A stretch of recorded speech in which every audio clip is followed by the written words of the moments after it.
22 bisha Sebtembar oo shalay ahayd waxa ay ku beegnayd maalinta caalamiga ah ee nabadda. wadamo badan oo dunida ah oo Soomaaliyana ay ka mid tahay ayaan deganeyn.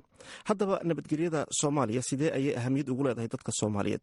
federaalku si xal nabadeed ma u keenay qaybo ka mid ah Soomaaliya? Saare Cabdi Axmed ayaa warbixintan gaarka ah ku eegaysa marxaladda nabadgelyo darre ee sanado badan Soomaaliya ka jirtay.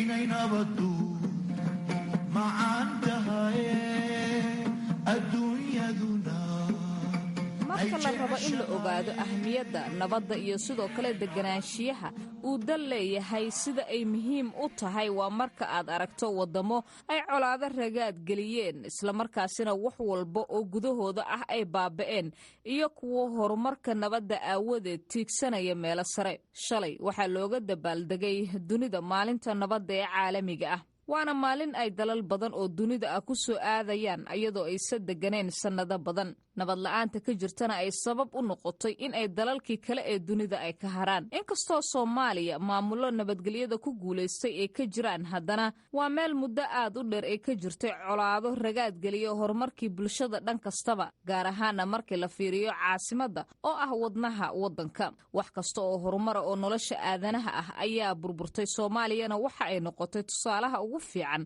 meel loo soo qaato ku dhowaad 30 sano ugu dambeysay deganaanshiyo la'aan kadib markii ay ka jireen dagaallo wejiyo badan lahaa oo ka bilowday habbeele dowladdiina dumiyey kadibna isu bedelay dhowr nooc oo hogaamiye kooxeedyo iyo kuwo diimeedba dagaaladooda ay ka soo jireen ah. haddaba qeexidda rasmiga ah ee nabad markii laga hadlayo maxay tahay? Maxamed Faarax Xirsi oo ah gudoomiyaha hay'adda nabadda iyo horumarka ee Hargeysa ayaan khadka telefoonka ku weydiiyey. nabadii waxa lagu qeexaa laba arrimood baa lagu qeexaa oo marka ugu horeysa waxa la yidhahdaa nabadda dadban waa meel aan dagaal ka jirin, dadka oo deganaa ay si nabada ay u nool yihiin, nidaamkooda dhaqaaliyo kooda siyaasiyiin ay ka midaysan yihiin. waxaa la odhan karaa bulsho siyaasiyiin iyo dhaqaaliyiin baa la odhan karaa. nabadda labaad waxa loo baahan yahay waxa weeya waa nabad dhaqaalaheedu uu fiican yahay oo haddii dee dagaalin aanu meeshii ka jirin laakiinse dhaqaaluhu xun yahay, taasi waxaa la yidhahdaa waa nabad kii loo baahnaya laakiinse aan ahayn kii maaragtay sugaysay amniga iyo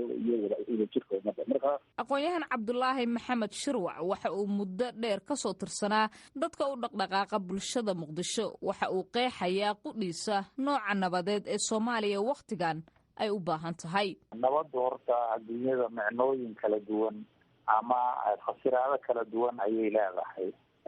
aniga waxaan dhihi lahay Soomaaliya midda ku fiican waktigan waxa waaye dadku inaysan kala baqayn, inaysan colaad isu qabin, oqdaba isu qabin, isu furan yihiin dhinaca macaamilka iyo dhinaca niyadda ay isu furan yihiin.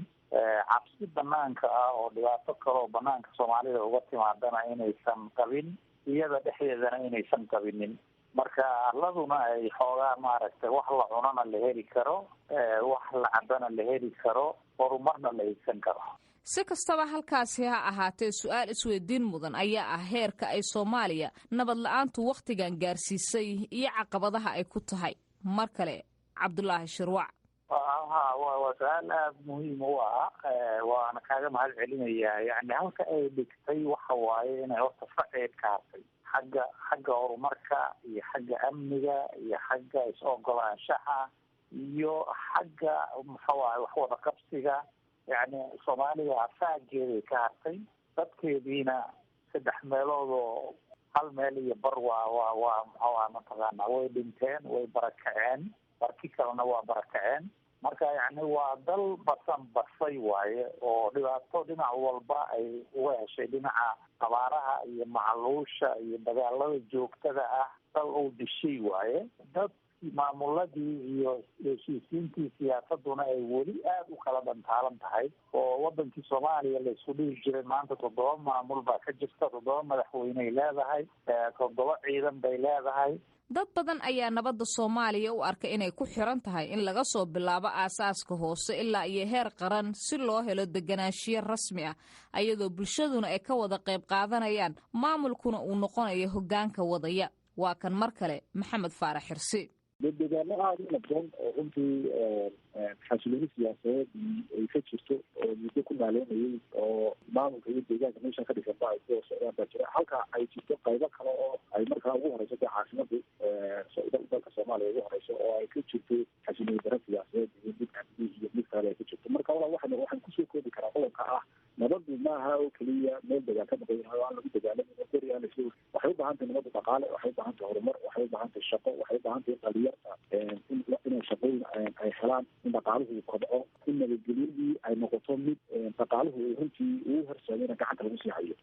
halka soomaaliyana ay u baahan tahay in xasilooni siyaasadeed iyo mid bulshada ay runtii hesho oo goobaha nabdoonna ay kusii socdaan, goobaha aan nabdoonna ay taa kusoo noqdaan. taasna waxaa saldhigu noqon kara waxa weeya waxa laga isku tashi. si lamida sidaasi waxaan su-aashaasi weydiiyey Cabdulaahi Maxamed Shirwac. horta kow waxa ay saaran tahay dadka mas-uuliyadda haya, yacni min degmo ilaa iyo heerka federaalka dadka haya, dadkaas way saaran tahay. laba waxay saaran tahay dadka mujtamaca tiirarka u ah oo masalan dhaqanka, culimada, ganacsatada, dadka waxbartay oo muxuu ahay aniga iyo adiga iyo aan kamid nahay. marka heerkaas laga degana waxay saaran tahay qof kasta oo Soomaaliyeed, waayo qof aan nabad u baahnayn ma jiro, qof looga maarmo nabadana ma jiro. marka waxa oo arrinta muhiimka ay tahay waxa weeyaan hogaanka dalka ee heerarka kala duwan ah inay gartaan in dadku ay u baahan yihiin inay nabadooda intay ka wada hadlaan, aragti u samaystaan, qorshe u samaystaan, ay ka shaqaystaan. dadka hogaankuna ay noqdaan dadkii u fududeynayay inay intaas gaaraan, laakiin aysan noqonin inay iyagu u hindisaan nabadda ay rabaan.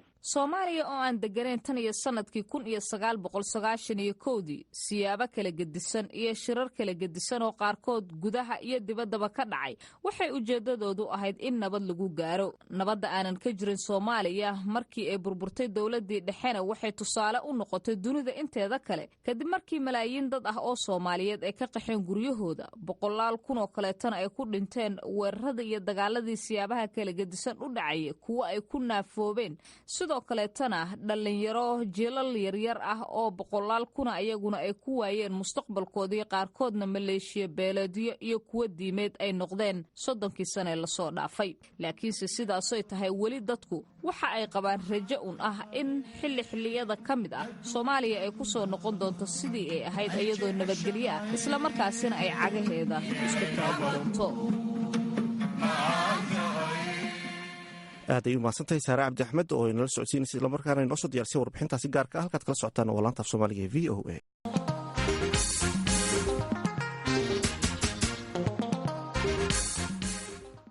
Cadar Yuusuf waa gabadh 22 jir ah oo ka qaybgalaysa tartanka qaaradda Afrika ee quruxda iyadoo Soomaaliya matalaysa. gabadhan daada yar ayaa waxay sheegtay in kooxdii waday tartankaasi ay quruxdeeda la dhaceen markii ay sawiradeeda ku arkeen baraha bulshada, isla markaasina ay u soo bandhigeen dalabkooda ah inay ka qayb gasho tartanka quruxda gabdhaha Afrika iyada oo dalkeeda matalaysa. Cadar Yuusuf waxay khadka telefoonka ugu warantay Saare Cabdi Axmed. horta aniga mar walba waxaan jeclaa inaan ka qayb galo modelinka iyo beauty pageantska. mideeda kale wadankeygana waan rabay mar walba inaan uga qayb galo beauty pageant oo gabdhaha Soomaaliya mar walba ma helaan opportunity ay ku sameeyaan beauty pageant. taas ayaa jiib dhiirigelisay. waa gartay. marka hadda imise dal ayaa tartamayso adigu Soomaaliya u matalaysaa? waxaa tartamaysa 54 wadan oo Afrika ku taala, anigana waxaan matalayaa Soomaaliya. waa tahay. marka sidee lagugu soo xushay? ma jireen dad kale oo gabdho kaleeto oo Soomaaliya ka socdo oo aad tartanteen ama adiga aad uga soo baxday? ma jirtaa sidaas? may walaal wax tartan dhacay ma lahan. Soomaaliya tartamadaas ma qabaan, marka aniga iyaga ay la soo hadleen baan tartanka ugu qayb galay. marka qoladii qabanqaabinaysaa kusoo wacday miya? iyaga ay la soo xariireen. waayahay. maxay ku yiraahdeen marka nagala qayb gal oo adigoo Soomaaliya matalaya? waxay rabeen inaan u qayb galo aan wadankeyga aan u istaago sida aan ugu qayb galo beauty pageantkan. waa tahay. marka maxaad filanaysaa maadaama gabar qurux badan aad tahay saan sawiradaada ka arkay goobaha baraha isgaarsiinta bulshada, maxaad isleedahay waad noqon doontaa? horta wallaahi waan rajo fiicanna insha allah buunaan rajeynaa hadduu ilaahay idmo. maxaa la isku dooranayaa micnaha oo qofka laga rabaa inuu shuruud ahaan uu buuxiyo gabadha markii quruxday u tartamayso? horta 2 wiil baan camp ku jirnaa. 2daas wiil waxaa la siinayaa dabeecadaada, dadka ula dhaqmaysid, iyo habeenka uu dhacayo finalska 3 dhar baa la doonaya. dharka uu kamid yahay dharka hidiga dhaqanka oo dalkaaga kan labaad uu yahay dharka casualka ee dhaxan dharka meel walba kan saddexaadna uu yahay evening gown ee dhaxan abuurka oo habeenkii aad soo xiranayso habeenkii aad soo xiran waa tahay marka cambuurada iyo haddaad fiirisid dharka hidaha iyo dhaqanka iyo haddaad isisii qiimaysay maxaad is leedahay wallahi horta anaga alxamdulilah hidiya dhaqan qurxoon aan qabnaa oo maanta aan ku faani karno oon stage ku kori karno alxamdulilah wallahi horta hidiya dhaqankeena zaid aan u jeclahay maasha allah waa gartay wax kaleeto oo lagaa doonaya ma jirtaa in qoorta dheer tahay qofka in wejiga saas uu yahay macnaha ekaanshiyo gaar ah oo lagugu xusha ma jirtaa idaacad maadaama aad ka hadlayso haddaad dadka u yara sharaxdo waa inuu horta qofka photogenic ahaado uu sawirka ku qurxoon yahay waa qofka inuu dhoola cadeen qurxoon lahaada uu